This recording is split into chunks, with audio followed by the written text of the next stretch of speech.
안녕하세요, 멘탈 천국입니다. 오늘 말씀드릴 작품은 한국의 당당한 고유의 애니메이션이자 레전드 웹툰을 원작으로 만들어진 공포 스릴러물로 기대치를 한껏 끌어모은 영화 기기괴괴 성형수 리뷰입니다.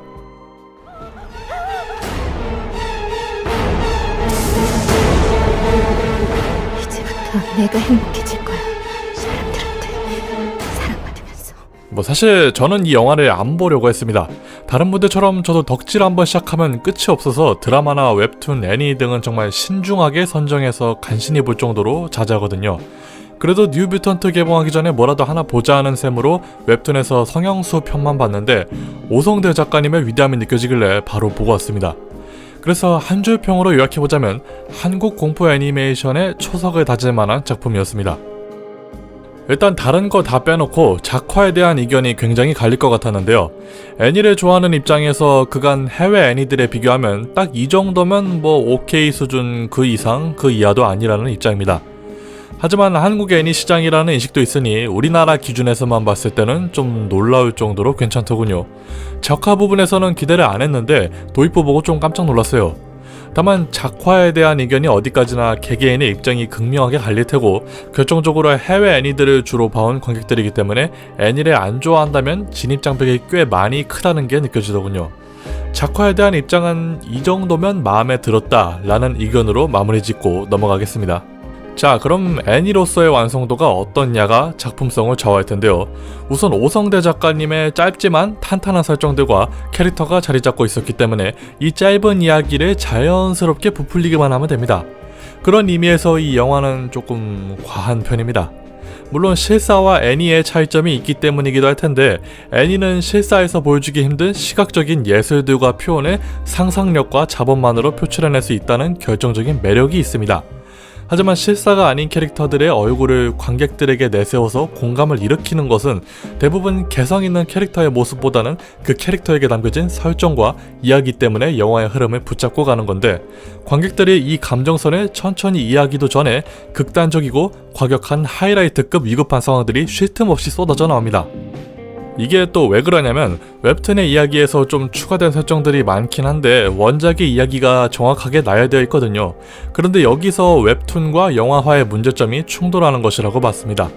웹툰은 매주 사람들에게 다음 화를 기대하게끔 만들어야 하는 숙명 때문에 될 수 있으면 충격적이거나 흥미진진하게 마무리하는 것이 대다수입니다. 하지만 이걸 약 90분 동안 스크린에서 관람해야 하는 입장이 된다면 감정선이 차분했다가 난리 났다가 차분했다가 난리 났다가를 반복하는 것과 다를 바가 없기 때문에 각색을 하는 것이 결정적인 이유 중 하나라고 보거든요.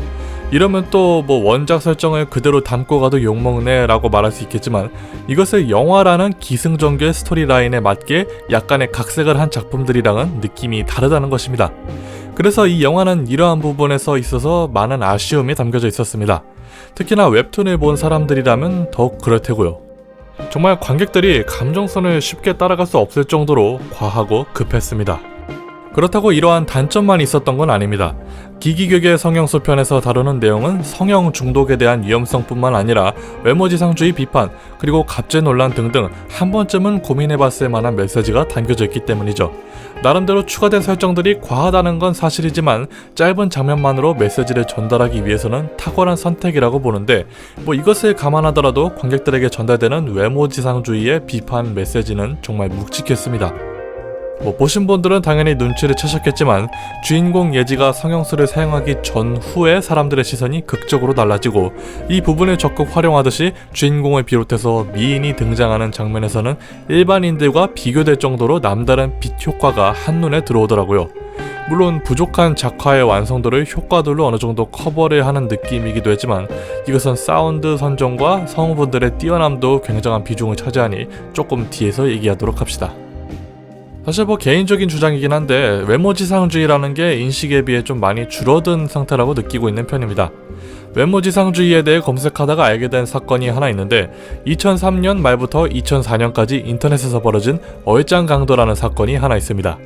내용이 심플하지만 정말 충격적이에요. 범죄자 이모씨의 수배 사진이 상당히 예쁘게 찍혔던 것과 키 165cm의 미인형이라는 설명까지 덧붙여진 수배서가 그 시작입니다.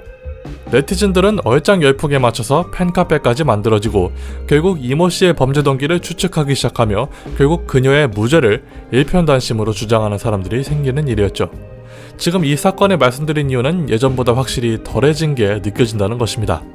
하지만 그렇다고 해서 아름다움을 추구하는 게 나쁜 건 아니잖아요. 저도 아름다운 예술을 보면 여러분들과 마찬가지로 감탄하기 때문이죠. 영화에서도 나오지만 외모지상주의의 결정적인 문제점은 미의 신격화 때문에 못생겼다는 사람에게는 무분별한 차별을 가하고 이 때문에 성형수술을 통해서 아름다워졌을 때 그 행복을 유지하고 싶기 때문에 남들과는 다른 고민을 안고 있는 것입니다. 뭐 그렇잖아요. 부자의 입장에서는 몰락하는 게 가장 두려울 테고 1등은 이 자리를 유지해야 한다는 스스로에게 압박감이 생기는 것입니다. 이 영화 같은 경우는 이러한 행동이 잘못인 걸 알면서도 본인의 이익을 위해 서슴없이 행동하는 소시오패스적인 주인공의 모습으로 기괴함과 스릴을 자극시키는 용도인 것 뿐입니다. 다만 영화는 이러한 표현이 조금 아쉬운 게 흠이긴 했습니다. 웹툰 같은 경우는 뉴 성형수라는 평까지 합쳐지면서 아름다운 모습으로 돌아가기 전까지 정말 악착같이 버티는 모습 때문에 딱히 설명이 없어도 소시오패스인 주인공에게 자연스럽게 감정이입되고 메시지는 더할 나위 없이 머리에 각인된다는 점이 영화와의 차이였습니다. 그래도 영화는 여러가지 부분에서 존중받아 마땅한 작품이라는 것이 저의 의견입니다. 마무리하기 전에 성호에 대한 이야기를 하려고 하는데 사실 우리나라 성호의 인식이 좀 오버스럽다는 경우가 종종 있지만 그런 분들은 부디 이 영화를 보고 조금 달라지셨으면 합니다. 근데 엄밀하게 따지면 오버스럽다는 게 조금은 인정하지만 이 영화가 작화라는 부분에서 부실한 공백들을 성우들의 특출난 연기력과 표현력 그리고 사운드 선택의 훌륭한 조화가 이루어지면서 작화라는 진입장벽을 넘어선 분들은 스릴러라는 매력에 흠뻑 취했을 것 같습니다. 스토리라는 부분에서는 아쉬움이 많이 남아있지만 작품성이라는 부분에서는 각 분야에서 발생하는 공백을 서로 충분히 채워줬다는 생각이 들 정도였어요. 그런 의미에서 앞으로 한국 애니메이션이 투자를 받으면서 더 성장했으면 하는 바람이 드는 괜찮은 작품이었습니다. 하지만 영화 자체로서는 굉장히 아쉬웠다는 게 결론입니다. 녹음하신 성우분들 고생 많으셨다는 훈훈한 메시지로 마무리를 하며 리뷰를 마치겠습니다. 리뷰가 마음에 드셨거나 도움이 되셨다면 구독과 좋아요, 알람 설정, 댓글 부탁드리며 저는 이만 물러가겠습니다. 바이바이. 그래서 너 사랑받고 있어?